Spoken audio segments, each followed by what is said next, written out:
ঈদের নামাজ মসজিদে আদায় করবেন না, মাঠে আদায় করবেন। এই আওয়াজটা সর্বত্র তোলা দরকার। শহর তো বটেই, গ্রামে পর্যন্ত এখন প্রত্যেক মসজিদে ঈদের নামাজ হয়।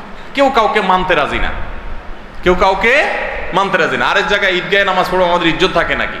তো এই লোক ইসলাম বুঝে নাই। ঈদের জামাত হবে, অনেক বড় জামাত, সেখানে বহু মসজিদের মুসল্লিরা আসবে, এটার মধ্যেই সৌন্দর্য, পুরো মহল্লার মানুষের সম্মিলন করবে, এই সুন্নাতটা আদায় হয় না।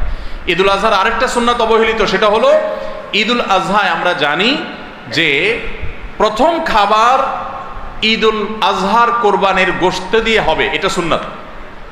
ওমর রাদিয়াল্লাহু তাআলা থেকে একটা রওয়ায়াত বর্ণিত আছে যে আল্লাহ তাআলার উদ্দেশ্যে কোনো কিছু দান করলে এটা নিজে ভোগ করা যায় না। যায়?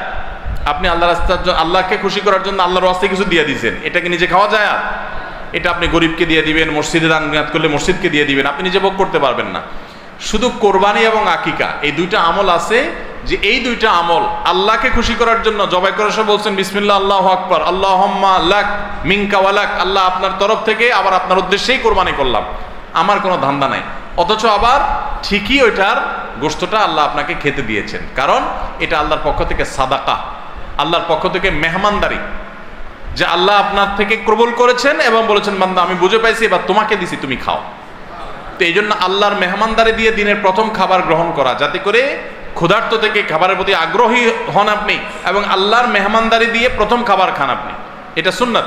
এই জন্য ঈদুল আজহার দিন আমরা কোনো কিছু না খেয়ে থাকবো, রাতে খেয়ে যে শোবো, এরপরে আর কোনো কিছু খাবো না, ঈদগাহে আসবো না খেয়ে, কোরবানির পশুর গোশত বানায়া রান্না করে ওইটা দিয়ে প্রথম খাবার খাবো ইনশাআল্লাহ। আল্লাহ তাআলা আমাদের সবাইকে এই সব সুন্নাহগুলো মেনে চলার তৌফিক দান করো। ভাইরা আমার, আমরা জিলকাদ মাসের দ্বিতীয়ার্ধের শেষের দিকে অবস্থান করছি, আর কয়েকদিন পরেই জিলহজ মাস শুরু হতে যাচ্ছে। জিলহজ মাসের প্রথম 10টি দিন, এই দিনগুলো হলো ইবাদতের, নেক আমলের সবচেয়ে বড় যে মৌসুম রমাদান, তারপরে সবচেয়ে বড় মৌসুম হলো জিলহজের প্রথম দশক।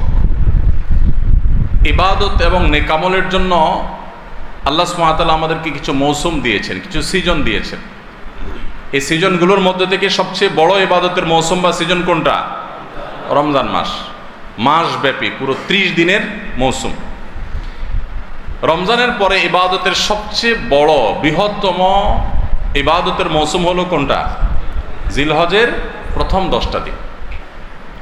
এই 10টা দিনের মর্যাদা, এই 10টা দিনের ফজিলত, এই 10টা দিনের মাহাত্ম্য আমাদের দেশের বেশিরভাগ মানুষ জানেন না। অথচ রমাদানের মর্যাদা মাশাআল্লাহ আমরা কম বেশি সবাই জানি। রমাদান মাসে আমাদের দেশে আলহামদুলিল্লাহ সাধারণ মানুষ যারা একেবারে দিন থেকে খুব বেশি, যে দিনের খুব কাছে থাকেন তা না, দিন থেকে দূরে অনেক, তারাও রমজান মাস আসলে আলহামদুলিল্লাহ কিছু না কিছু ইবাদতের চেষ্টা করেন। তার মানে আলহামদুলিল্লাহ রমজান মাস ইবাদতের মৌসুম হওয়ার বিষয়টা এস্টাবলিশড। কিন্তু রমজান মাসের পরে ইবাদতের যে দ্বিতীয় বৃহত্তম মৌসুম আছে জিলহজের প্রথম 10 দিন, এই দিনগুলো, এই 10টা দিনও যে ইবাদতের বিরাট বড় মৌসুম, অনেক ফজিলতপূর্ণ সময়, এই সম্পর্কে আমাদের সমাজে খুব বেশি আলোচনা বা জানাশোনা নাই বললেই চলে। জিলহজের প্রথম 10 দিন আসলে আমাদের সমাজে একটা চিত্র আমাদের চোখের সামনে ভেসে ওঠে। রমজানের কথা চিন্তা করলে আমরা তারাবির কথা মনে করি, কোরআন তেলাওয়াতের কথা মনে করি, রোজা রাখার কথা মনে করি, ইফতার করার কথা মনে করি, সাহারি করার কথা মনে করি। আলহামদুলিল্লাহ অনেক ইবাদতের চিত্র আমাদের সামনে রমজানের কথা চিন্তা করলে ভেসে ওঠে।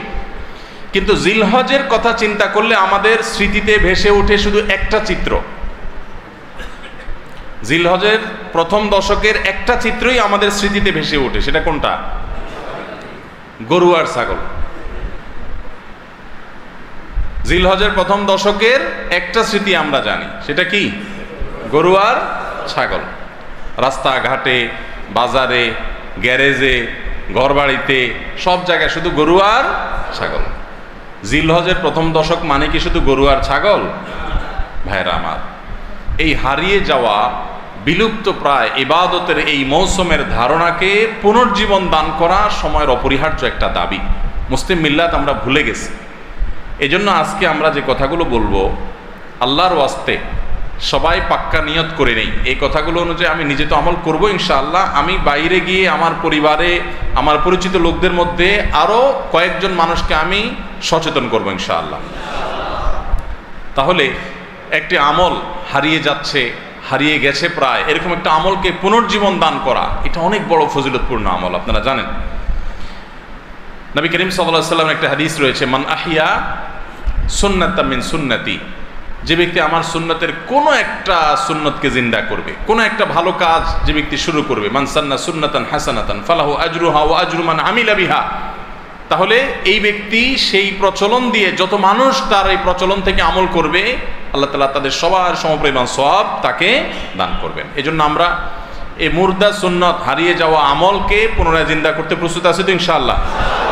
তাহলে আজকে আমরা যারা এই কথাগুলো শুনবো তারা শুধুমাত্র আমলের নিয়ত না, আমল তো বটেই, আমরা দাওয়াতের নিয়তে শুনবো, ঠিক আছে তো ইনশাআল্লাহ।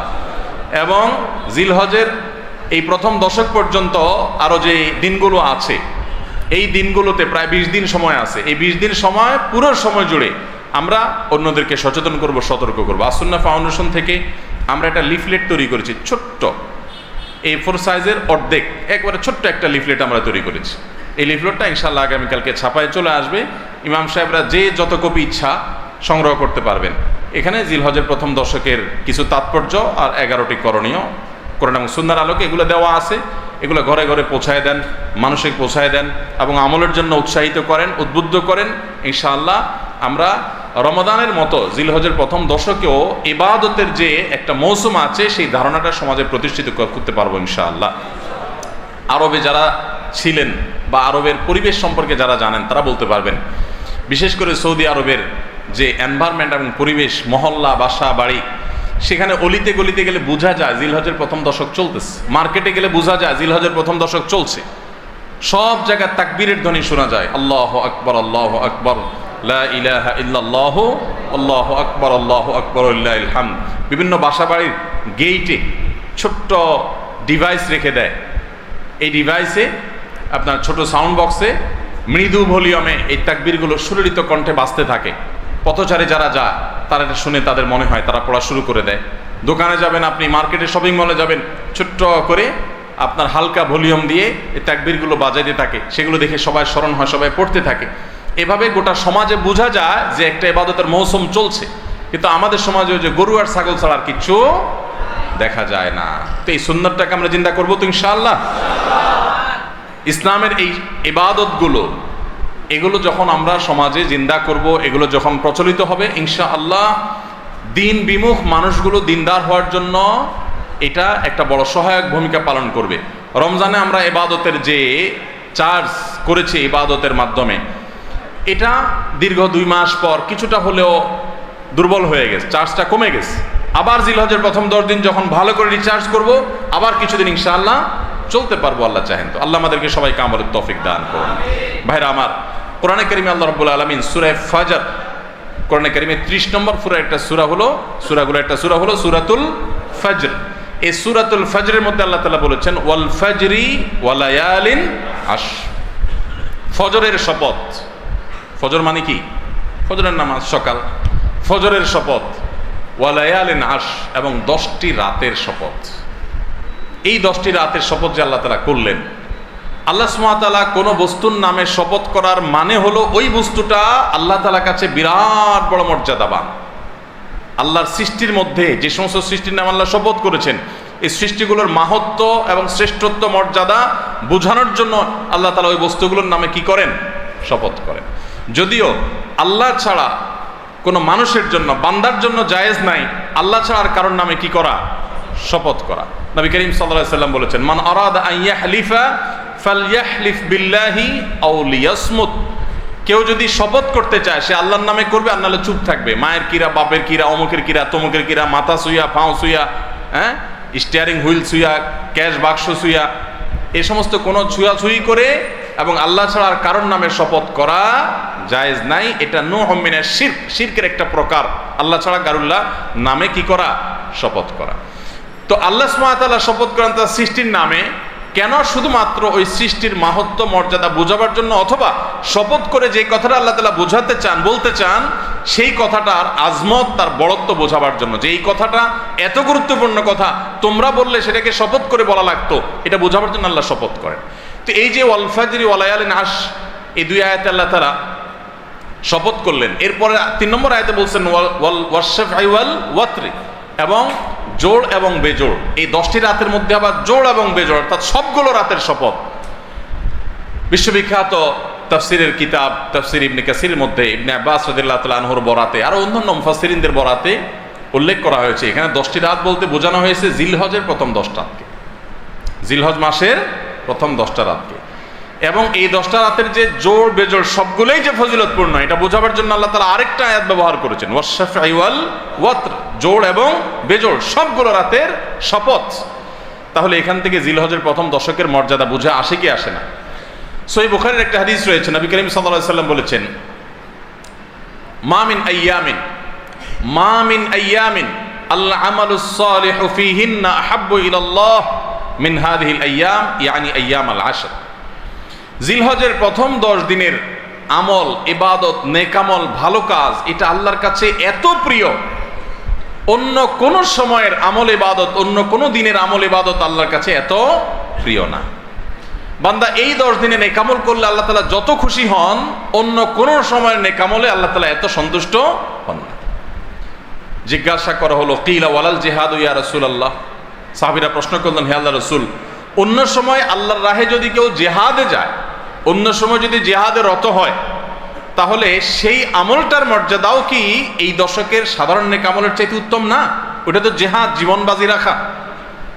এই সময়ের সাধারণ নেকামলের চাইতে অন্য সময়ের জিহাদটাও কি উত্তম না? নবী সাল্লাল্লাহু আলাইহি সাল্লাম বলেছেন, ওয়ালাল জিহাদু ফি সাবিলিল্লাহ, অন্য সময়ের জিহাদও এই সময়ের সাধারণ নেকামলের চাইতে উত্তম না, ইল্লা, তবে অন্য সময়ের জিহাদ যদি কেউ এই পর্যায়ে করে যে তিনি তার জান মাল সবকিছু নিয়ে জিহাদে গেছেন, কিন্তু কিছু নিয়েই ফিরে আসতে পারেন না, সব আল্লাহর রাহে কোরবানি করে দিয়েছেন, এই লোকের কথা ভিন্ন, তার মর্যাদা সবকিছুর উপরে। তাহলে এই দশকের নেকামল, এই দশকের ইবাদত বন্দেগীর মর্যাদা এত বেশি ভাইরা আমার, যে আল্লাহ রাব্বুল আলামিনের কাছে বছরের অন্য কোন সময়ের কোন আমল, এমনকি জিহাদও, সাধারণ জিহাদও এই দশকের নেকামলের চাইতে বেশি প্রিয় না। এই হাদিস থেকে, বুখারীর এই হাদিস থেকে আমরা কি বুঝলাম? যে এই দশক আল্লাহ সুবহানাহু ওয়া তাআলার কাছে ইবাদতের দশক, নেকামলের দশক, মর্যাদার দশক, ফজিলতের দশক। আল্লাহ রাব্বুল আলামিন এই দশকের কদর করার তৌফিক আমাদের সবাইকে দান করুন। ভাইরা আমার, বিশ্ববিখ্যাত হাদিস বেত্তা হাফেজ ইবনে হাজার আসকালানী রাহমাতুল্লাহি আলাইহি জিলহজের প্রথম দশক সম্পর্কে বলেছেন, জিলহজের প্রথম দশকের এত মর্যাদা কেন বেশি ভাই? কারণ সমস্ত ইবাদাতের সমাহার এই দশকের মধ্যে আছে। ইসলামের যে মৌলিক ইবাদতগুলো আছে, প্রায় সব মেইন সব ইবাদতগুলোর সমাহার এই দশকে আপনি খুঁজে পাবেন, এমনকি রমজানেও পাবেন না সব, এই দশকে সবগুলোর সমাহার পাবেন। কিভাবে? এই দশকে আমরা দেখি যে প্রথমত ঈমান তো 12 মাসের আমল, অন্য সময়ও আছে, এই সময়ও আছে। 5 ওয়াক্ত নামাজ 12 মাসের আমল, অন্য সময়ও পড়তে হয়, এই দশকেও পড়তে হয়। রোজা রমজান মাসে আছে, এই দশকেও রোজা আছে, প্রথম 9 দিনই রোজার কথা হাদিসে আছে, আবার বিশেষভাবে আরাফাতের দিন রোজার কথা আছে। তাহলে ইসলামের তৃতীয় রোকন রোজা, রোজা অবশ্য হজ হলো তৃতীয়, জাকাত হলো তৃতীয় রোকন। জাকাত অন্য সময় দেওয়া যায়, এই সময়ও দেওয়া যায়, তাহলে জাকাত আদায়যোগ্য সময় এটা। আবার রোজারও আমল এই দশকের মধ্যে আছে। আর হজ তো হয়ই এই দশকে, হজের মূল কাজই হলো এই দশকে, ফরজ কাজগুলো সব এই দশকেই হয়ে যায়। তাহলে এই দশকে ঈমান আছে, নামাজ আছে, জাকাত আছে, রোজা আছে, হজ আছে, আবার কোরবানি আছে, আবার জিকিরের জন্য আলাদা নির্দেশ আছে, এই দিনগুলোতে বিশেষভাবে আল্লাহর জিকির কর, আছে না নাই ভাই? তাহলে আমরা কি বুঝলাম? এই দশকে সমস্ত ইবাদতের কি আছে? সমাহার আছে, সমস্ত ইবাদতের নজির আছে। এই জন্য এই দশকের মর্যাদা অনেক বেশি। আল্লাহ রাব্বুল আলামিন এই দশকের মর্যাদা এবং কদর আমাদের সবাইকে করার তৌফিক নসিব করুন। ভাইরা আমার, এই দশকের মর্যাদা নিয়ে আমরা কথা বাড়াতে চাই না, এবার আমরা করণীয়তে চলে যাই। কি করব আমরা? আমরা কোরআন এবং হাদিসের আলোকে 11টি আমলের কথা বলতে পারি। এই 11টি আমল এই দশকের জন্য খাস, স্পেশাল। নাম্বার 1 নম্বর এই দশকের আমল হলো বেশি বেশি আল্লাহর জিকির করা। কি করা? বেশি বেশি আল্লাহর জিকির করা।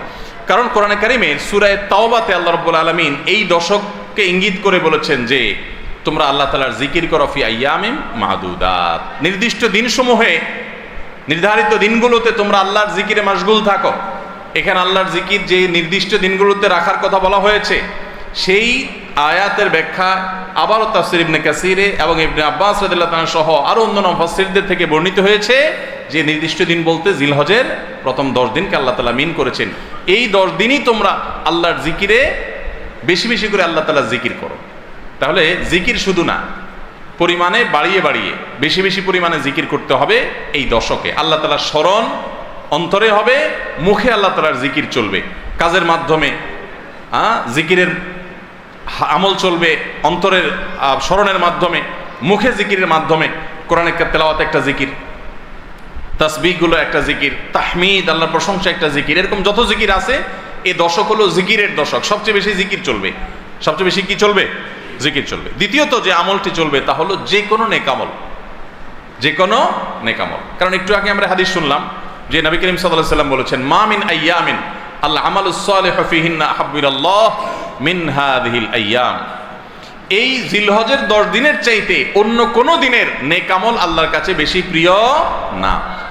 মাস হিসাবে রমজান সবচেয়ে সেরা, আর দিন হিসাবে খুচরা দিনগুলোর মধ্যে রমজানের বাইরে সবচেয়ে সেরা কোনটা? জিলহজের প্রথম দশক। রমজানের পরে মর্যাদার বিচারে সবচেয়ে বেশি মর্যাদাপূর্ণ দশক হলো এই দশক। এই জন্য এই দশকে আমল করলে আল্লাহর কাছে এত প্রিয় যে অন্য কোনো সময়ের আমল আল্লাহর কাছে এত প্রিয় না। এই জন্য এই দশকের দ্বিতীয় আমল হলো বেশি বেশি নেকামল করা। বেশি বেশি কি করা? নেকামল করা। রুটিন যে নামাজগুলো আছে, কাজগুলো আছে, সেগুলো বিশেষ ইহতেমামের সাথে করা। অন্য সময় আপনি নামাজের টুকটাক গাফলতি করেন, কিন্তু এই দশকে মোটেই করবেন না। অন্য দশকে আপনার ফজরের জামাত একটু মিস হয়, এই দশক মোটেই করবেন না। আগে থেকে ইহতেমাম থাকবে যে এই দশক কোনোভাবে ইবাদত থেকে আমি যেন দূরে না থাকি। আল্লাহ তাআলা আমাদের সবাইকে আমলের তৌফিক দান করুন। তাহলে 2 নম্বর আমল হলো বেশি বেশি নেকামল করা এই দশকে। রুটিন নেকামলগুলো যেগুলো সবসময় করতে হয় এগুলোকে বিশেষ ইহতেমামের সাথে করা, আর আরো নফল আমল বাড়িয়ে বাড়িয়ে করা। আপনি অন্য সময় কোরআন তেলাওয়াত খুব বেশি করতে পারেন না, এই দশকে কোনো অবস্থাতে ছাড়বেন না। অন্য সময় তাসবিহ তেলাওয়াত খুব বেশি হয় না, এই দশকে কোনো অবস্থায় ছাড়বেন না। অন্য সময় নামাজে খুব বেশি খুশু ধরে রাখতে পারেন না, এই দশকে চ্যালেঞ্জ থাকবে যে ধীরস্থিরতার সাথে মনোযোগের সাথে নামাজ পড়ব। এভাবে নেকামলের কসরত করতে থাকবেন আল্লাহর প্রিয় পাত্র হওয়ার পথে। আমরা এগিয়ে যেতে চাইলে এই দশক, এই 10টা দিন আমাদের জন্য বিরাট বড় একটা সুযোগ। আল্লাহ আমাদের সবাইকে তৌফিক দান করুন। 3 নম্বর, এই দশকের করণীয় হলো সকল গুনাহ থেকে অন্য সময়ের চাইতে এই সময়টাতে বেঁচে থাকার জন্য বেশি সচেষ্ট থাকা। গুনাহ তো 12 মাসই আমরা করব না, কিন্তু এই দশক গুনাহ না করার ব্যাপারে চেষ্টাটা একটু বেশি থাকবে। কারণ আপনারা সূরা তাওবার একটা আয়াত শুনেছেন, আল্লাহ রাব্বুল আলামিন সম্মানিত 4 মাসের আলোচনা করে বলেছেন যালিকাদ দীনুল কাইয়্যিম ফালা তাজলিমু ফিহিন্না আনফুসাকুম। এই সম্মানিত মাসগুলোতে তোমরা নিজের প্রতি নিজে অবিচার করিও না। ভাইরা আমার, তার মানে যেই সময়টাতে আল্লাহর নৈকট্য লাভের সুযোগ, ওই সময়টাতে যদি কেউ পাপাচারে লিপ্ত হয়, এর চেয়ে পাপিষ্ঠ আর কে আছে? এই জন্য আল্লাহ রাব্বুল আলামিন আমাদেরকে দরদের সাথে বলছেন, ভাষা খেয়াল করেন, ফালা তাজলিমু ফিহিন্না আনফুসাকুম, তোমরা নিজের পায়ে নিজে কুঠারাঘাত করিও না। এই 10 দিন না, শুধুমাত্র এই পুরো সম্মানিত 4 মাস, সম্মানিত 4 মাসের ভিতরে টানা 3টা মাস চলছে, জিলকদ, জিলহজ, মুহররম, আরেকটা হলো রজব মাস, রমজানের আগের মাস। তাহলে সম্মানিত 4 মাসের মধ্যে এই 10টা দিন আবার বিশেষ মর্যাদাবান। অতএব এই আয়াতটা এখানে আরো বেশি ফিট হবে, অর্থাৎ পাপাচার থেকে বাঁচার জন্য আলাদা কসরত থাকবে। অন্য সময় আমি গুনাহের কাজ করলেও এই দশকে কোনো অবস্থাতে আল্লাহর নাফরমানি করব না। আল্লাহ আমাদের সবাইকে বেঁচে থাকার তৌফিক দান করুন। ভাইরা আমার, তাহলে 3 নম্বর আমল আমরা পেয়ে গেলাম। 4 নম্বর আমল হলো যাদেরকে আল্লাহ তাআলা সামর্থ্য দিয়েছেন তারা হজ করবেন। এই দশক হজের আমলের মাস, আমলের দশক, এই দশকেই হজ হবে। অতএব যাদের তৌফিক দিয়েছেন আল্লাহ তাআলা, তারা কি করবেন? হজ করবেন। এটা এই দশকের আমল। এটা হলো 4 নম্বর আমল। 5 নম্বর আমল হলো যাদেরকে আল্লাহ সামর্থ্য দিয়েছেন তারা এই দশকে কোরবানি করবেন। কারণ কোরবানি এমন একটা আমল, নবী করিম সাল্লাল্লাহু আলাইহি সাল্লাম মদিনা হিজরত করেছেন, এরপর থেকে প্রতি বছরে তিনি কি করেছেন? কোরবানি করেছেন। আল্লাহ নির্দেশ করেছেন, ফাসাল্লি লিরাব্বিকা ওয়ানহার, তুমি তোমার রবের নির্দেশ পালনার্থে নামাজ আদায় করো এবং কোরবানি করো। তো এই জন্য ঈদুল আজহা অর্থাৎ এই জিলহজের প্রথম দশকের শেষ দিন অর্থাৎ 10ম দিনে কোরবানির আমলটা করা, এটা যাদের সামর্থ্য আছে তাদের জন্য প্রযোজ্য। এই দশকের একটা আমল হলো কি করা? কোরবানি করা। কয়টা আমল গেল? 5টা। 6 নম্বর হলো যাদের কোরবানি করার ইচ্ছা আছে তারা জিলহজের চাঁদ ওঠার আগে আগে জিলকদ মাসের শেষ দিনের মধ্যে তাদের হাতের নখ, চুল, গোফ, অবাঞ্ছিত লোম এগুলো সব কেটে পরিষ্কার করে ফেলবেন এবং এই দশক আর সেগুলোতে হাত দিবেন না। কোরবানি করে তারপরে সেগুলো পরিষ্কার করতে চাইলে করবেন, এই দশকে আর হাত দিবেন না। নবী সাল্লাল্লাহু আলাইহি ওয়াসাল্লাম বলেছেন, মান আরাদা আন ইউদাহিয়া ফালা ইয়াখুয মিন শা'রিহি ওয়া আযফারিহি শাইআ, যে ব্যক্তি কোরবানি করার এরাদা করেছে, নিয়ত করেছে, সে যেন তার চুল, নখ এগুলো না কাটে ওই 10 দিন। জিলহজের চাঁদ উঠছে আর কাটবেন না, চাঁদ ওঠার আগে আগে কেটে ফেলবেন এবং কোরবানির পরে যায় কাটবেন, এই 10 দিন বিরত থাকা।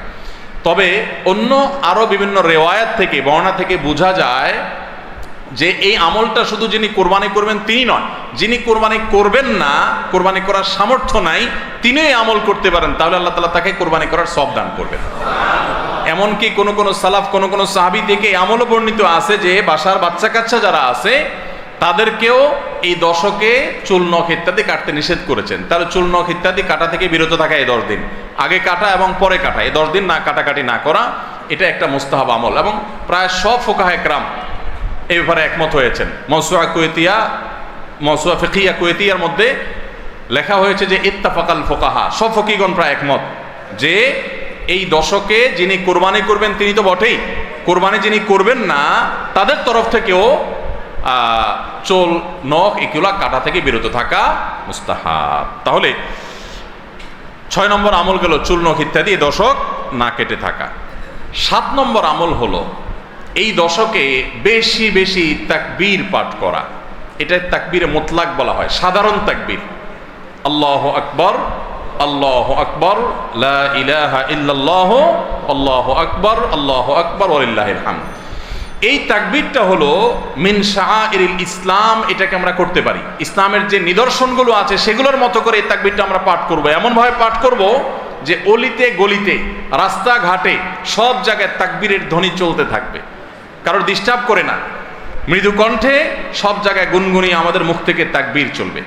আপনারা অনেকে হয়তো শুনে থাকবেন সাহাবা ইকরাম রিদওয়ানুল্লাহি তাআলা আজমাইনের মধ্য থেকে কেউ কেউ, আবু হুরায়রা রাদিয়াল্লাহু তাআলা আনহু, আরো কোন সাহাবীর আমল বর্ণিত আছে যে জিলহজের প্রথম দশক শুরু হলে তারা বাজারে চলে যেতেন। বাজারে কেন যেতেন ভাই? শুধুমাত্র এই নিয়তে বাজারে যেতেন যে বাজারে গিয়ে অনেক মানুষজন থাকবে, তাদের সামনে গিয়ে উচ্চস্বরে তাকবীর পাঠ করব, আমার তাকবীর শুনে পুরো বাজারের সবাই গুনগুনিয়ে তাকবীর বলে উঠবে, এই উদ্দেশ্যে শুধুমাত্র কোন সাহাবী বাজারে যেতেন এবং যে বলতেন আল্লাহু আকবার, আল্লাহু আকবার, লা ইলাহা ইল্লাল্লাহ, আল্লাহু আকবার, আল্লাহু আকবার ওয়ালিল্লাহিল হামদ। শয়তান আমাদের পুরো সমাজকে গ্রাস করে ফেলছে ভাই, সর্বত্র। আমাদের বাসা বাড়ি, আমাদের ব্যবসা প্রতিষ্ঠান, আমাদের শিক্ষা প্রতিষ্ঠান, আমাদের চিন্তা চেতনা, মন, মগজ, দেহ, মস্তিষ্ক সবকিছু ইবলিস নানাভাবে আমাদেরকে প্রভাবিত করে রাখছে। ইবলিসের ওয়াজ তো আজকাল আমরা শুনি না। কোরআনে আল্লাহ তাআলা সবচেয়ে বেশি যাকে শত্রু হিসাবে দেখাইছেন সে হলো কে? ইবলিস। তার ব্যাপারে আল্লাহ বলেছেন যে সে আমাদের আদু ও মুবিন, স্পষ্ট শয়তান। আমরা জীবনে কোনোদিন দেখিই নাই, আল্লাহ বলেছেন স্পষ্ট শয়তান। কেমনি স্পষ্ট হলো? আমরা দেখিই না, সে থাকে গোপনে, আল্লাহ বলছেন স্পষ্ট। ভাইরা আমার, এই জন্য আল্লাহ স্পষ্ট বলেছেন যে শয়তান নিজে দেখা না দিলে কি হবে? শয়তানের শয়তানি সারাক্ষণ আমাদের চোখের সামনে ভাসে, চতুর্দিক থেকে শয়তানের শয়তানি আমরা দেখি না? তো এই শয়তান তার শয়তানি করে করে পরিবেশটাকে আমাদের নষ্ট করে ফেলছে। আমাদের দেশ তরুণ প্রজন্মকে ধ্বংসের দ্বারপ্রান্তে নিয়ে যাওয়া হয়েছে, তাদেরকে দিন থেকে এত দূরে সরাই দেওয়া হয়েছে, কখনো শিক্ষার নামে, কখনো সংস্কৃতির নামে, কখনো বিনোদনের নামে, কখনো খেলাধুলার নামে, কখনো ক্যারিয়ারের নামে, এক এক সময় এক এক নাম দিয়ে আমাদের সন্তানদেরকে ওয়াল্লাহি দিন থেকে এত দূরে সরিয়ে ফেলা হয়েছে, আমরা অনেকে এখনো আঁচ করতে পারছি না। ভয়াবহতা কোথায় গিয়ে ঠেকেছে অনেকে অনুমান করতে পারছি না। সমাজ থেকে শয়তানের এই সমস্ত শয়তানির প্রভাব দূর করবার জন্য জিলহজের প্রথম দশকে অলিতে গলিতে, রাস্তাঘাটে, বাসা বাড়িতে, ব্যবসা প্রতিষ্ঠানে সব জায়গায় তাকবীর ধ্বনি উচ্চারিত করতে থাকেন। এই তাকবীর ধ্বনি নীরবে না, সশব্দে। সশব্দে বলতে মানুষকে ডিস্টার্ব করে না, যতটুকু মানুষ সহনীয় হয় মৃদু কণ্ঠে এই তাকবীর গুনগুনিয়ে আমরা গাইতে থাকবো, আওয়াজ করে করে বলতে থাকবো, সর্বত্র এটি ধ্বনিত হতে থাকবে। এই আন্দোলনটা আমার প্রত্যেকটা একটু করতে হবে। রাজি আছি তো ইনশাআল্লাহ? ভাইরা আমার, বাজারে গিয়ে, চায়ের দোকানে, মাছের বাজারে বা খুব জমজমাট বাজারে গিয়ে যদি আপনি হঠাৎ করে তাকবীর দিয়া উঠেন, আল্লাহু আকবার, আল্লাহু আকবার, লা ইলাহা ইল্লাল্লাহ, আল্লাহু আকবার, আল্লাহু আকবার, ওয়ালিল্লাহিল হামদ। কত মধুর কণ্ঠে এই তাকবীর পাঠ করা যায়। আল্লাহু আকবার, আল্লাহু আকবার, আল্লাহ সবচেয়ে বড়, আল্লাহ সবচেয়ে বড়, লা ইলাহা ইল্লাল্লাহ, আল্লাহ ছাড়া সত্যিকারের কোনো মাবুদ নাই, লা ইলাহা ইল্লাল্লাহ, আল্লাহু আকবার, আল্লাহ বড়, ওয়ালিল্লাহিল হামদ, আল্লাহ বড়, আল্লাহ বড় এবং তার জন্য সমস্ত প্রশংসা। ভাইরা আমার, আল্লাহর এই বড়ত্ব এটা বলতে গিয়ে আজকাল আমাদের অনেকের হেজিটেশন হয়, আমাদের অনেকের মধ্যে ইতস্তত বোধ হয় যে মানুষের সামনে যায় বলবো। একা একা বলি ঠিক আছে, মানুষের সামনে আবার বলবো কেমন লাগে। এগুলো আমাদের ইমানের দুর্বলতার দলিল। আমার আল্লাহর বড়ত্ব বর্ণনা করতে আমার মধ্যে ইতস্তত বোধ যদি হয়, তো আমার চেয়ে নিমুখার আমার কে আছে আল্লাহর জমিনে? আমি কত আল্লাহ নিমুখারাম যে আল্লাহ সারাদিন আল্লাহ নিয়ামতের ভিতরে ডুবে আছি, আল্লাহর বড়ত্বটা জোরে বললে কে কি মনে করবে, আমি এই চিন্তা করছি। তো আমরা ইনশাআল্লাহ এই অচল আয়তন ভাঙবো, তো আমরা ইনশাআল্লাহ এই হীনমন্যতা, এই ইতস্ততা দূর করবো তো ইনশাআল্লাহ। ভাইরা আমার, টার্গেট করে করে বাসায় যাওয়ার সময় মোবাইলে অ্যালার্ম দিয়ে দিয়ে লিখে লিখে রিমাইন্ড করে করে তারপরে আমল করব, মনে থাকবে তো ইনশাআল্লাহ। যেখানে মানুষ আছে একটু জোরে জোরে তাকবীর পাঠ করবো। বাসায় ঢোকার সময় জোরে জোরে পড়তে পড়তে ঢুকবেন, যাতে বাসার সবাই তাকবীর দিয়ে উঠে। হঠাৎ মনে হবে একটু জোরে জোরে পড়বেন, যাতে সবাই তাকবীর দিয়ে উঠে। পুরো পরিবেশটাকে সেভাবে করবেন।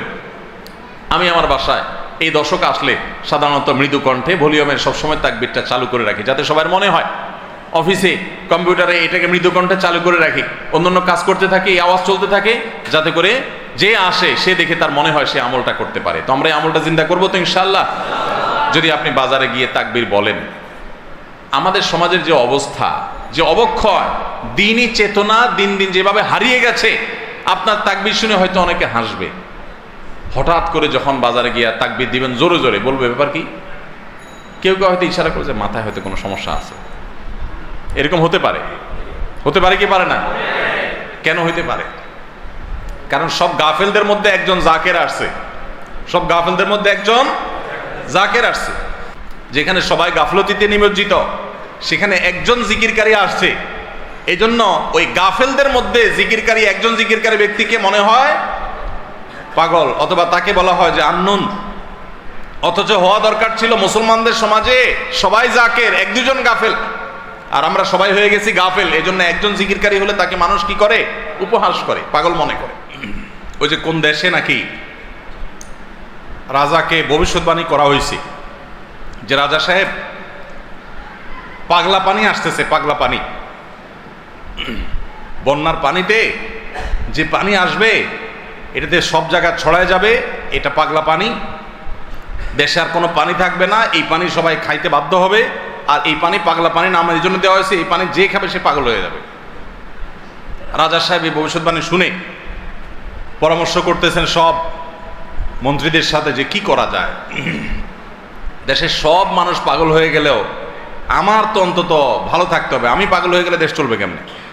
তো সবাই বুদ্ধি দিয়েছে, রাজা সাহেব এক কাজ করেন, তাহলে আপনার রাজ বাড়িতে বেশি করে পানি স্টক করে রাখেন, যে পাগলা পানি যখন আসবে, সাধারণ পানি যখন থাকবে না, টাঙ্কিতে আপনার বাসায় পর্যাপ্ত পানি থাকবে, 1-2 মাস চলবে। তো অন্তত আপনি ওই পানিগুলো খাইয়া ভালো থাকলেন, জনগণ সব পাগল হয়ে গেল, আপনি একটু সামলালেন। তো বুদ্ধি অনুযায়ী রাজা সাহেব সব পানির ব্যবস্থা রাখছে এবং বিরাট পানির ট্যাঙ্কি ভরে ফেলছে। ভরার পর এবার সেই পানির ট্যাঙ্কির পানি রাজা সাহেব এবং তার ফ্যামিলির লোকজন খাইছে, এবং যথারীতি জনগণ ওই পাগলা পানি খায়া সব পাগল হয়ে গেছে, আর পাগলের সব কাপড় চোপড় খুলে ফেলছে।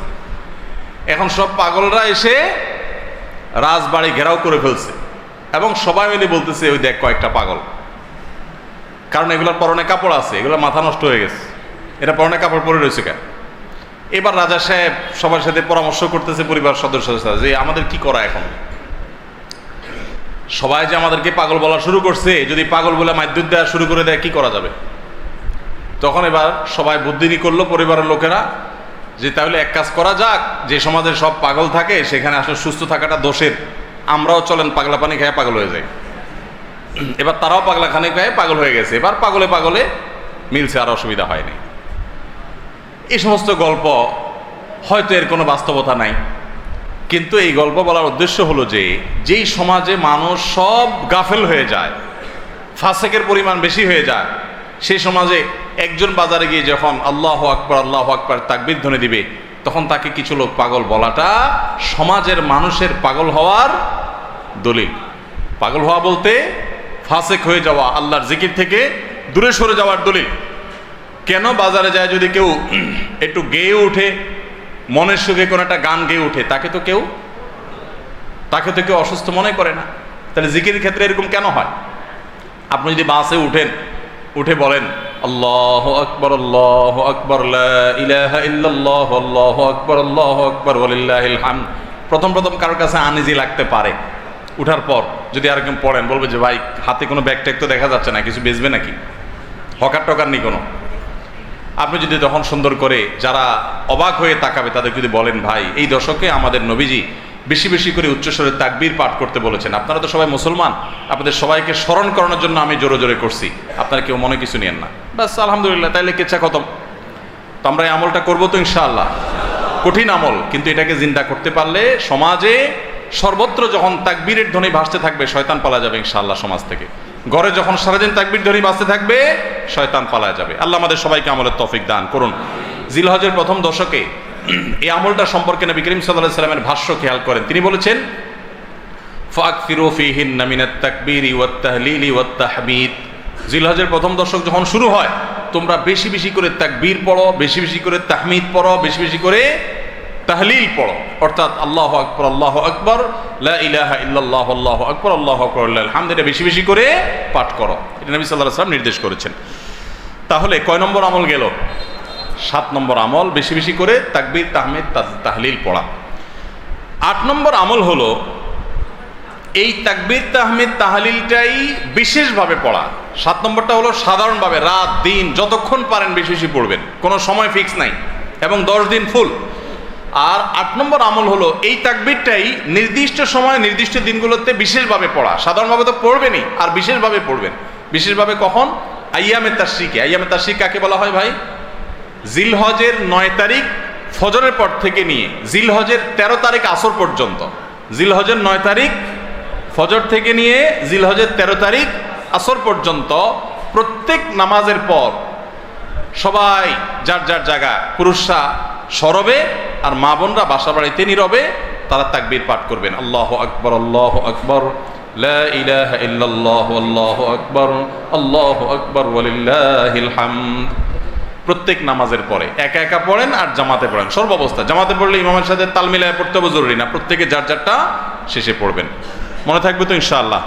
তাহলে 8 নম্বর আমল হলো আইয়ামে তাশরিক, অর্থাৎ জিলহজের 9 তারিখ থেকে 13 তারিখ পর্যন্ত প্রত্যেক নামাজের পরে তাকবীরগুলো জোরে জোরে পাঠ করতে থাকবো ইনশাআল্লাহ। 9 নম্বর আমল হলো জিলহজের 1 তারিখ থেকে 9 তারিখ পর্যন্ত এই 9 দিনই নফল রোজা রাখা। এই 9 দিনই নফল রোজা রাখা। এই 9 দিন নফল রোজা রাখা সম্পর্কিত একটা হাদিস পাওয়া যায়, এবং এই 9 দিনের নফল আমল সম্পর্কে মওসুআ ফিকহিয়া কুয়েত থেকে প্রকাশিত ফিকহ বিশ্বকোষ, সেখানে বর্তমান সময়ের সবচাইতে অথেন্টিক ফতোয়ার কিতাবগুলোর মধ্যে থেকে, প্রসিদ্ধ কিতাবগুলো থেকে একটা, ফতোয়ার কিতাবগুলো থেকে মওসুআ ফিকহিয়া কুয়েতিয়া, সেখানে লেখা হয়েছে যে ইত্তাফাকাল ফুকাহা, সমস্ত ফকিহগণ এই ব্যাপারে একমত যে জিলহজের 1 তারিখ থেকে 9 তারিখ পর্যন্ত এই 9 দিনই রোজা রাখা মুস্তাহাব। এই 9 দিন রোজা রাখা মুস্তাহাব। বিভিন্ন বর্ণায়ও এটি প্রমাণিত হয়, যদি সে বর্ণাগুলো কোনটা সনদ দিয়ে মুহাদ্দিসরা কেউ আপত্তি তুলেছেন, কিন্তু ফুকাহা কেরাম এ ব্যাপারে রেকমেন্ড করেছেন যে এই 9 দিন রোজা রাখা মুস্তাহাব। যেহেতু জিলহজের প্রথম 10 দিনের পুরো 10 দিনই ইবাদত আল্লাহর কাছে প্রিয়, অতএব নফল আমল, রোজাও একটা নফল আমল, সেই হিসাবে রোজাটা অটোমেটিকও চলে আসে। এজন্য 9 নম্বর আমল হলো জিলহজের 1 থেকে 9 তারিখ পর্যন্ত এই দিনগুলো কি করা? রোজা রাখা। 10 নম্বর আমল হলো স্পেশালি বিশেষভাবে আরাফার দিনে, অর্থাৎ জিলহজের 9 তারিখে রোজা রাখা। জিলহজের 9 তারিখে কি করা? রোজা রাখা। প্রথম 9 দিন সাধারণ, আর বিশেষভাবে 9 তারিখের গুরুত্ব আরো বেশি, কারণ নবী করিম সাল্লাল্লাহু আলাইহি ওয়াসাল্লাম বলেছেন, সিয়ামু ইয়াউমি আরাফা আহতাসিবু আলাল্লাহি আন ইউকাফিরা সানাতাল্লাতী ক্বাবলাহা ওয়াল্লাতী বাদাহা। আরাফাত দিনের রোজা, অর্থাৎ জিলহজের 9 তারিখের রোজা, এই রোজার সম্পর্কে আল্লাহর কাছে আমার ধারণা, আল্লাহর প্রতি নবী সাল্লাল্লাহু আলাইহি ওয়াসাল্লাম বলছেন যে আমার ধারণা যে এই রোজার বিনিময়ে আল্লাহ তাআলা 1 বছর পূর্বের আর 1 বছর পরের, অর্থাৎ আগামী 1 বছর এবং গত 1 বছরের গুনাহ আল্লাহ তাআলা মাফ করে দিবেন। আমরা এই পর্যন্ত যত ফজিলতের কথা শুনেছি, পিছনে গুনাহ মাফ করে দিবেন, গত 1 বছর গুনাহ মাফ করে দিবেন, সারাদিনে গুনাহ মাফ করে দেওয়া হবে, এরকম বিভিন্ন হাদিস আমরা শুনেছি। কিন্তু এরকম কোন হাদিস কেউ হয়তো আমরা এই হাদিস ছাড়া আরেকটা হাদিস শুনি নাই যে 1 বছর অগ্রিম গুনাহ মাফ করবেন। যদি আল্লাহ তাআলা কাউকে হায়াত দেন, তিনি 1 বছরের গুনাহ মাফ পেয়ে যাবেন। কোন কোন হাদিস বেত্তাগণ বলেন যে হাদিসের মধ্যে ইশারা পাওয়া যায় যে কেউ যদি আরাফাতের রোজা রাখার তৌফিক পায়, হয়তোবা আগামী 1 বছর হায়াত পাওয়ার তৌফিক হবে তার।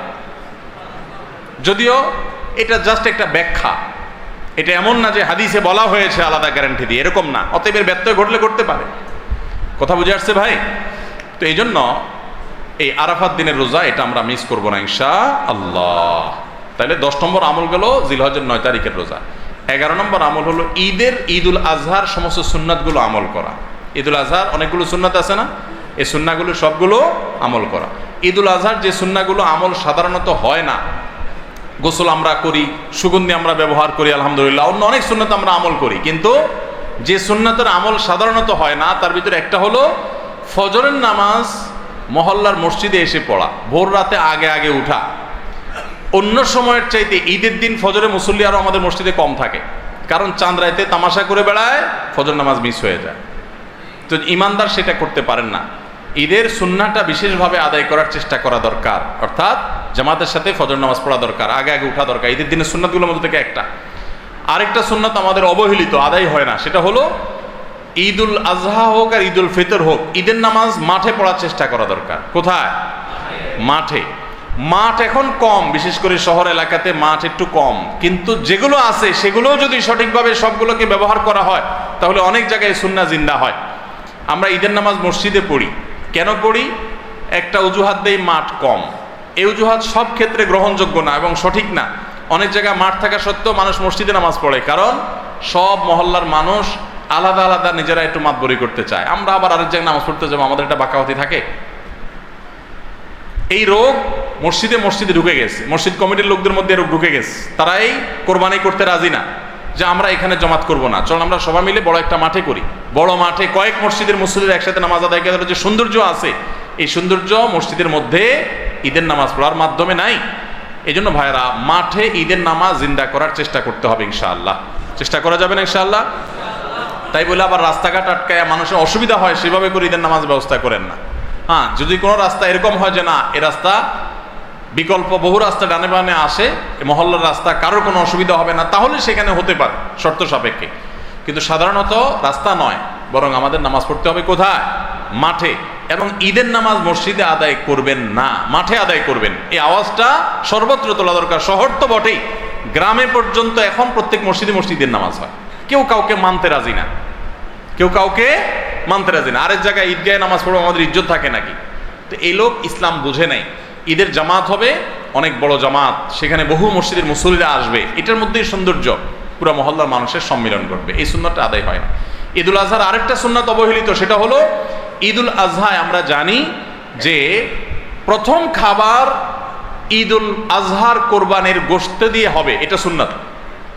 ওমর রাদিয়াল্লাহু তাআলা থেকে একটা রওয়ায়াত বর্ণিত আছে যে আল্লাহ তাআলার উদ্দেশ্যে কোনো কিছু দান করলে এটা নিজে ভোগ করা যায় না। যায়? আপনি আল্লাহর রাস্তার জন্য, আল্লাহকে খুশি করার জন্য আল্লাহর রাস্তায় কিছু দিয়ে দিয়েছেন, এটাকে নিজে খাওয়া যায়? আর এটা আপনি গরিবকে দিয়ে দিবেন, মসজিদে দান নিয়াত করলে মসজিদকে দিয়ে দিবেন, আপনি নিজে ভোগ করতে পারবেন না। শুধু কোরবানি এবং আকিকা, এই দুইটা আমল আছে যে এই দুইটা আমল আল্লাহকে খুশি করার জন্য জবাই করার সময় বলছেন বিসমিল্লাহ আল্লাহু আকবার, আল্লাহুম্মা লাক মিনকা ওয়া লাক, আল্লাহ আপনার তরফ থেকে আবার আপনার উদ্দেশ্যেই কোরবানি করলাম, আমার কোনো ধান্দা নাই।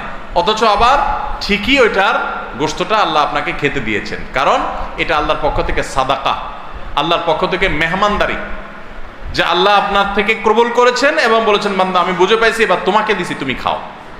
তো এই জন্য আল্লাহর মেহমানদারি দিয়ে দিনের প্রথম খাবার গ্রহণ করা, যাতে করে ক্ষুধার্ত থেকে খাবারের প্রতি আগ্রহী হন আপনি, এবং আল্লাহর মেহমানদারি দিয়ে প্রথম খাবার খান আপনি, এটা সুন্নাত। এই জন্য ঈদুল আজহার দিন আমরা কোনো কিছু না খেয়ে থাকবো, রাতে খেয়ে যে শোবো, এরপরে আর কোনো কিছু খাবো না, ঈদগাহে আসবো না খেয়ে, কোরবানির পশুর গোশত বানায়া রান্না করে ওইটা দিয়ে প্রথম খাবার খাবো ইনশাআল্লাহ। আল্লাহ তাআলা আমাদের সবাইকে এই সব সুন্নাহগুলো মেনে চলার তৌফিক দান করো। তাহলে 11 নম্বর আমল হলো ঈদুল আজহার সব সুন্নাহগুলা পালন করা। আমরা আবারও এক নজরে বলি, জিলহজের প্রথম দশকের 11টি আমলের সর্বপ্রথম আমল বলেছি বেশি বেশি আল্লাহর জিকির করা। বেশি বেশি কি করা? আল্লাহর জিকির করা। এই দিনগুলোতে, নির্দিষ্ট দিনগুলোতে আল্লাহর জিকির করবার নির্দেশ আল্লাহ তাআলা কোরআনে কারিমে সূরা তাওবায় করেছেন। দ্বিতীয় আমল বলেছি বেশি বেশি নেক আমল করা, কারণ এই দশকের নেক আমল আল্লাহর কাছে অন্য যে কোনো সময়ের নেক আমল ভালো কাজের চাইতে বেশি প্রিয়। এই দশকের নেক আমল চলতে থাকবে, সেটা জিকির হোক, তেলাওয়াত হোক, দান সাদাকা হোক, নফল রোজা হোক, নফল নামাজ হোক, যত রকমের ইবাদত আছে, এটা ইবাদতের দশক। রমজানে যেরকম ইবাদত করতে থাকি আমরা, এই দশকে এরকম কি চলবে? ইবাদত চলতে থাকবে। 3 নম্বর আমল হলো অন্য যে কোনো সময় আমরা গুনাহ এবং পাপাচার থেকে বাঁচার জন্য যতটা চেষ্টা করি, এই দশকে গুনাহ থেকে বাঁচার চেষ্টাটা হবে অন্য যে কোনো সময় চাইতে অনেক বেশি। কারণ এই দশক মর্যাদাপূর্ণ ইবাদতের জন্য, সেখানে গুনাহ করলে তার দায় এবং তার প্রায়শ্চিত্ত এরকম ভয়াবহ হবে। এই জন্য এই দশকে গুনাহ থেকে বিশেষভাবে বেঁচে থাকার চেষ্টা করা। 4 নম্বর আমল বলেছিলাম যাদের আল্লাহ সামর্থ্য দিয়েছেন তারা হজ করবেন। 5 নম্বর আমল বলেছিলাম যাদের আল্লাহ সামর্থ্য দিয়েছেন তারা কোরবানি করবেন। 6 নম্বর আমল বলেছিলাম যারা কোরবানি করবেন, এমনকি বিভিন্ন হাদিস থেকে বোঝা যারা কোরবানি করবেন না তারাও, এমনকি বাচ্চাদেরকেও জিলহজের এই 10 দিন চুল নখ কাটা থেকে বিরত থাকবেন। চাঁদ ওঠার আগে আগে করবেন আর কোরবানির পরে করবেন। কয় নম্বর আমল গেল? 6 নম্বর। 7 নম্বর আমল হলো সাধারণভাবে এই 10 দিন রাত দিন যত বেশি পারেন উচ্চস্বরে সরবে তাকবীর পাঠ করতে থাকবেন। আল্লাহু আকবার, আল্লাহু আকবার, লা ইলাহা ইল্লাল্লাহ, আল্লাহু আকবার, আল্লাহু আকবার, ওয়ালিল্লাহিল হামদ। কোন হাদিসে 3 বার তাকবীর আসছে শুরুতে, আল্লাহু আকবার, আল্লাহু আকবার, আল্লাহু আকবার, লা ইলাহা ইল্লাল্লাহ, আল্লাহু আকবার, আল্লাহু আকবার, আল্লাহু আকবার, ওয়ালিল্লাহিল হামদ। আর 8 নম্বর আমল হলো এই তাকবীরটাই বিশেষ সময়ে, বিশেষ দিনে, বিশেষ সময়ে পড়া। সেটা কিভাবে? জিলহজ মাসের 9 তারিখ ফজরের পর থেকে নিয়ে জিলহজের 13 তারিখ আসরের নামাজ পর্যন্ত প্রত্যেক নামাজের পরে নারী পুরুষ সবাই এই তাকবীর নামাজের পরে একবার করে পাঠ করা। এটা হলো বিশেষ সময়, তাকবীরে মুকাইয়াদ বলা হয় এটাকে, স্পেশাল। এটা 8 নম্বর আমল। 9 নম্বর আমল হলো জিলহজের 1 থেকে 9 তারিখ পর্যন্ত এই সব দিনগুলোতে নফল রোজা রাখা মুস্তাহাব।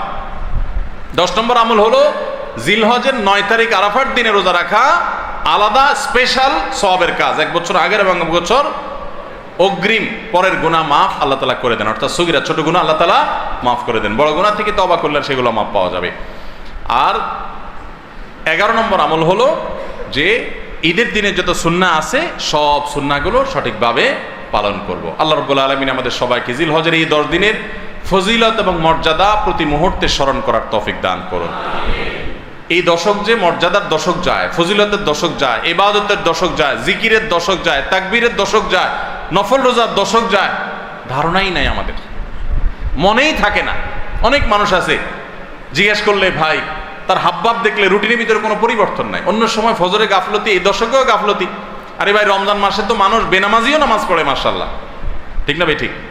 যে লোক বখিল সেও টুকটাক দান করে, যে কখনো মসজিদে আসে না সেও মসজিদে আসে, যে কোরআন ছুঁয়ে দেখে না সেও একটু কোরআন ছোঁয়, কারণ রমজান ইবাদতের মৌসুম চলছে। তাহলে জিলহজের প্রথম দশকে এরকম ইবাদতের ছিটাফোঁটা, ইবাদতের কোনো আবহ, ইবাদতের কোনো পরিবেশ, ইবাদতের কোনো আলামত, এর কোনো আপনার চিহ্ন আমাদের সমাজে, আমাদের পরিবারগুলোতে দেখা যায় না। তাহলে এই দশক ইবাদতের অত্যন্ত ফজিলতপূর্ণ দ্বিতীয় বৃহত্তর মৌসুম হওয়া সত্ত্বেও অবহেলিত দশক, অজানা দশক। এই আমলগুলো হারিয়ে যাচ্ছে সমাজ থেকে। এগুলোকে জিন্দা করবো তো ইনশাআল্লাহ। আমরা সবাই এক একজন যার যার দায়িত্বে কমপক্ষে 5 জন মানুষকে আমরা সচেতন করবো ইনশাআল্লাহ। ঠিক আছে তো ইনশাআল্লাহ ভাই? এই বিষয়গুলো আমরা অন্যদের মাঝে শেয়ার করব। আমরা আমাদের ফাউন্ডেশন থেকে যে লিফলেট করেছি আপনারা নিজের উদ্যোগেও করে নিতে পারেন। আপনারা চাইলে আমাদের ফাউন্ডেশনের যে কেউ গেলে যতগুলো কপি লাগে আপনারা নিয়ে নিতে পারবেন। আপনার মসজিদগুলোতে আপনারা বিতরণ করবেন, রাস্তা দোকানে দোকানে হেঁটে হেঁটে মানুষকে হ্যান্ডবিল দিবেন এবং মানুষকে বলবেন ভাই একটু পড়ে দেখবেন এবং আমল করবেন। যদি আমরা এই আমলটা সমাজে চালু করতে পারি আমরা সাকসেস ইনশাআল্লাহ। চেষ্টা করা যাবে তো ইনশাআল্লাহ? প্রত্যেকে যার যার মহল্লায় অলিতে গলিতে তাকবীরের ধ্বনি চালায় রাখবেন এবং তাকবীরের ধ্বনি শুরু করবেন এবং যুবকরা প্ল্যান করে করে তাকবীর পাঠ করবেন। আবার তাকবীরের নাম দিয়ে মানুষকে ডিস্টার্ব করেন না। মিছিল করতে করতে আল্লাহু আকবার আল্লাহু আকবার দিতে গেলেন, মানুষ মোবাইলে কথা বলতে পারলো না, এই ডিস্টার্ব আবার করা যাবে না, খবরদার। ইসলাম আমাদেরকে ব্যালেন্স শিক্ষা দিয়েছে, কোনো আমল করতে গিয়ে কাউকে কষ্ট দেওয়া যাবে না। সবাই চেষ্টা করবো তো ইনশাআল্লাহ। আল্লাহ তাআলা আমাদের সবাইকে আমলের তৌফিক দান করুন। জাযাকুমুল্লাহ খাইর ওয়া আখিরু দাওয়ানা আলহামদুলিল্লাহি রাব্বিল আলামিন।